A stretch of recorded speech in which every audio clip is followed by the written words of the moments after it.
যারা এই প্রস্তাবের বিপক্ষে আছেন তারা না বলুন।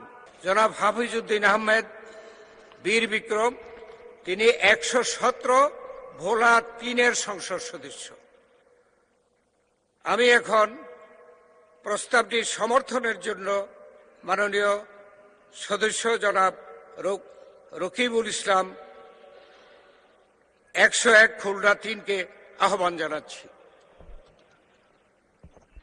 ধন্যবাদ মাননীয় সভাপতি। বিসমিল্লাহির রহমানির রহিম। আমি রকিবুল ইসলাম 101 খুলনা 3, সংসদ সদস্য মোহাম্মদ নুরুল ইসলাম 110 বরগুনা 2, চিফ হুইপ জাতীয় সংসদের উপযুক্ত প্রস্তাবটি সমর্থন করিতেছি। ধন্যবাদ মাননীয় সভাপতি। সম্মানিত সংসদ সদস্যবৃন্দ, স্পিকার পদে নির্বাচনের জন্য মাত্র একটি মনোনয়ন পাওয়া গেছে।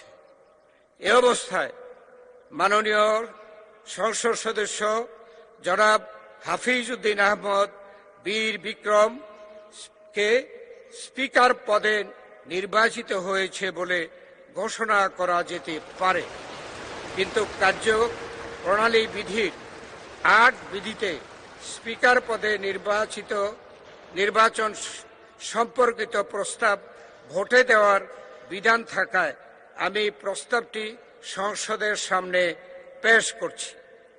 সংসদের সামনে প্রশ্ন হচ্ছে, নির্বাচনী এলাকা 117 ভোলা 3 থেকে নির্বাচিত মাননীয় সংসদ সদস্য জনাব হাফিজউদ্দিন আহমদ বীর বিক্রমকে বাংলাদেশ জাতীয় সংসদের স্পিকার পদে নির্বাচিত করা হোক।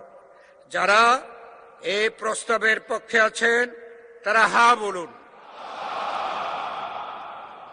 যারা এই প্রস্তাবের বিপক্ষে আছেন তারা না বলুন।